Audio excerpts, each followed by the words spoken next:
నకిలీ మద్యం కేసులో టీడీపీ నేతల లింకులు బయటకొస్తున్నాయి. ప్రధాన నిందితుడు జనార్దన్ రావు వ్యాపార భాగస్వామి శ్రీనివాస్, కట్టారాజు, కళ్యాణ్ను అరెస్ట్ చేశారు ఎక్సైజ్ పోలీసులు. ఆ ముగ్గురు అరెస్ట్తో ఇప్పటివరకు పట్టుబడిన వారి సంఖ్య 11కు చేరింది.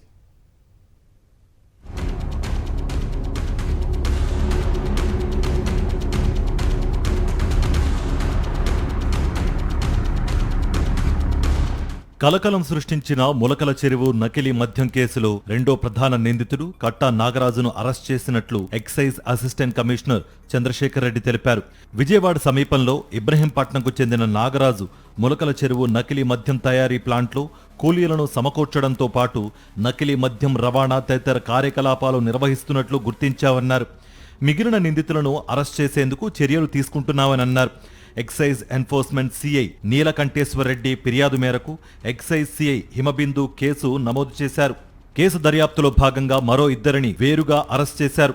ఇప్పటి వరకు ఈ కేసులో నిందితులుగా తేలిన వారి సంఖ్య 14 మంది.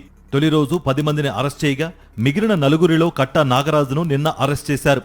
కొడాలి శ్రీనివాసరావు, జయచంద్రారెడ్డి, పిఏ రాజేష్, విదేశాల్లో ఉన్న జనార్దన్ రావు అరెస్టు కావాల్సి ఉంది. ఇదే కేసులో మరో 7గురిని నిందితులుగా చేర్చబోతున్నట్టు ఎక్సైజ్ వర్గాలు వెల్లడించాయి. ఆ 7గురు ఎవరన్నది చర్చనీయాంశంగా మారింది.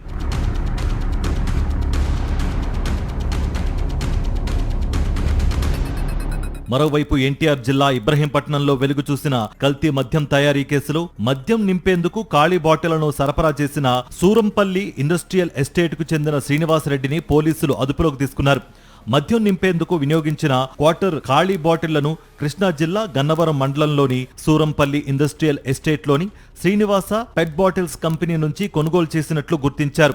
కంపెనీలో సోదాలు నిర్వహించిన అధికారులు కంపెనీ నిర్వాహకుడైన గుంటూరుకు చెందిన శ్రీనివాసరెడ్డిని అదుపులోకి తీసుకోవడంతో పాటు అక్కడి కంప్యూటర్ను స్వాధీనం చేసుకున్నారు. ఈ కేసుకు సంబంధించి రాష్ట్ర వ్యాప్తంగా విజిలెన్స్ అండ్ ఎన్ఫోర్స్మెంట్ అధికారులు తనిఖీలు చేశారు. నిందితుల ఇళ్లు, ఆఫీసుల్లో సోదాలు నిర్వహించారు. విజయవాడ, చిత్తూరు, ఏలూరు, విశాఖ, అనకాపల్లితో పాటు మరికొన్ని ప్రాంతాల్లో తనిఖీలు చేశారు. ఇక ఇబ్రహీంపట్నంలో అరెస్ట్ చేసిన ముగ్గురికి కోర్టు ఈ నెల 17 వరకు రిమాండ్ విధించింది. ఈ కేసులో నిందితులు అద్దేపల్లి జగన్మోహన్ రావు, బాదల్ దాస్, ప్రతాప్ దాస్ ను ఎక్సైజ్ పోలీసులు అరెస్ట్ చేశారు. వారిని 8వ MM ఫస్ట్ క్లాస్ కోర్టులో హాజరుపరచగా ముగ్గురికి రిమాండ్ విధిస్తూ కోర్టు ఉత్తర్వులు జారీ చేసింది. మరోవైపు ములకల చెరువు ఎక్సైజ్ సిఐ హిమబిందుపై వేటు పడింది. నకిలీ మద్యం తయారీని గుర్తించడంలో అలసత్వం వహించారని హిమబిందుపై ఉన్నతాధికారులు చర్యలు తీసుకున్నారు. విజయవాడ ఎక్సైజ్ కమిషనర్ ఆఫీస్కు అటాచ్ చేస్తూ ఉత్తర్వులు జారీ చేశారు.